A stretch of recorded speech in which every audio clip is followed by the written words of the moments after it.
Every fish in Coral Reef admired Bubbletail's shimmering, bubble-blowing tail. But Bubbletail didn't want to stay in the reef. "I want to explore beyond the kelp," she declared. So one morning, she swam past the coral towers, leaving a trail of glittering bubbles behind. "Careful," warned the seahorses. "Beware the deep." But Bubbletail swam bravely on. Soon the water grew darker. Then, glowing eyes. "Who goes there?" rumbled a giant sea turtle. Bubbletail gulped. "I'm Bubbletail. I want to see the world." The turtle chuckled. "Then hop on, little explorer." Together they glided through underwater caves and shipwrecks, past glowing jellyfish and singing whales.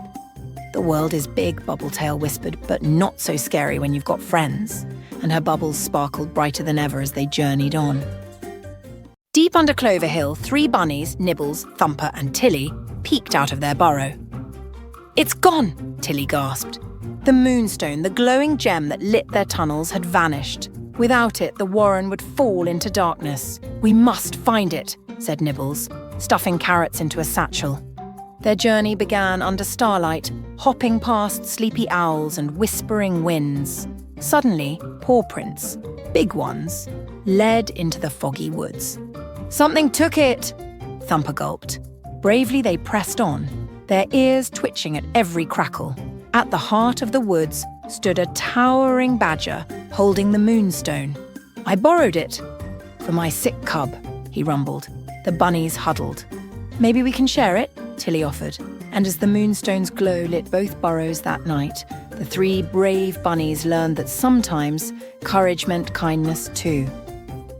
Far beyond the hills stood the spiral tower, twisting high into the clouds. No one dared climb it, except Starzl. "Inside is a wish," she whispered, clutching her lantern.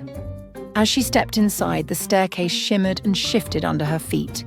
"Choose wisely," a voice echoed. Every turn brought a door, one to treasure, one to adventure, one to answers.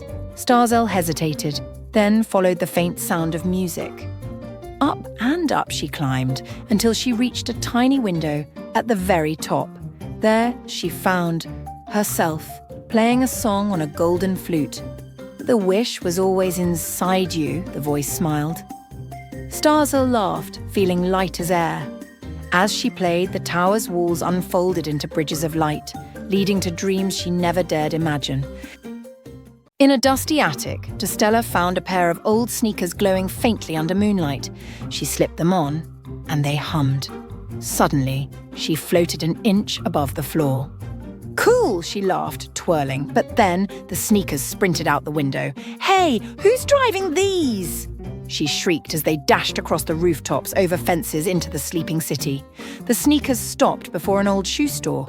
Inside, shelves shimmered with glowing shoes. "You're the chosen walker," whispered a voice. A tiny cobbler stepped out, smiling. "These sneakers only fit those meant to walk between worlds." Dostella's eyes widened. "Worlds?" The cobbler nodded. "Tonight, we need you." And as the sneakers laced themselves tighter, Dostella stepped forward, ready for an adventure she never imagined. Zeke never liked his backyard. "It's boring," he sighed. But one morning, he spotted a strange vine curling up the fence. It shimmered like soap bubbles. "Weird?" He poked it. And pop! A giant bubble grew from the vine and swallowed him whole. "Whoa!" Zeke floated up, the bubble carrying him over rooftops. "Okay, this is not boring anymore," he laughed. Higher and higher they rose until a forest of bubbles appeared in the clouds, each filled with tiny creatures waving at him. "Welcome, Zeke," a voice boomed. "The bubble vine chose you to save us." "Save you?" Zeke blinked. But before he could ask more, the bubble began to wobble. "Hold on," the voice cried. "The bubble storm is coming."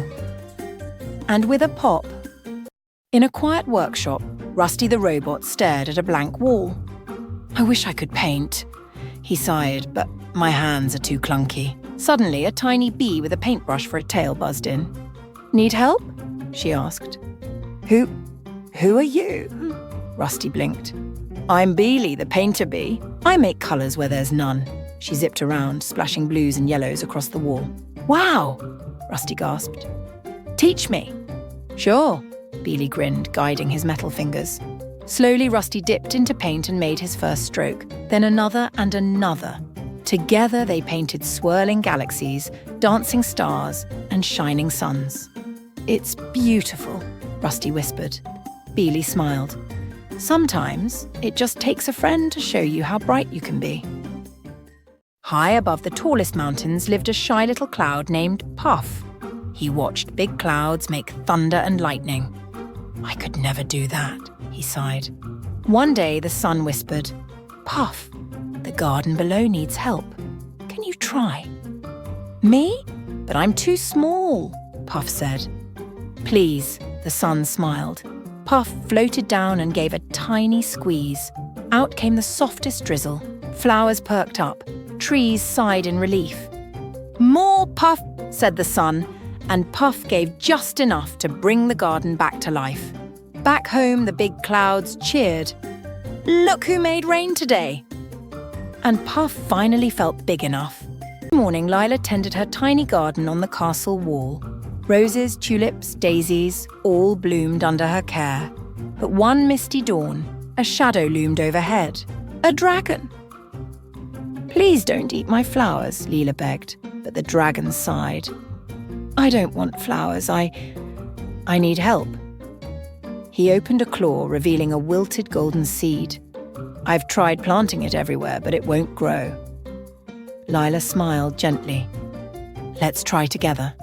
They dug a small patch in her garden, watered it, and waited. Days passed. Then, sprout. A golden vine shot up, wrapping around the castle. It needed kindness, Lila said softly. The dragon beamed. And now I'll guard your garden, always. From then on, the dragon's wings shaded the flowers, and every visitor left with a golden bloom. In a dusty thrift shop, Milo found a strange blue coat hanging in the corner. Try it on, the shopkeeper winked. As soon as Milo slipped it over his shoulders, the coat purred and lifted him an inch off the ground. Whoa, it hovers, Milo grinned. Where would you like to go? The coat whispered. Milo thought hard. Somewhere no one's been before. With a flutter, the coat soared out the door, over streets, past clouds, higher and higher. They zipped through rainbow storms and cotton candy skies until they reached a floating island with doors hanging in midair. Choose a door, the coat said softly. Milo reached for a shimmering silver one, but suddenly, all the doors began to glow. Each leads to a different adventure, the coat whispered. But you can only pick one tonight.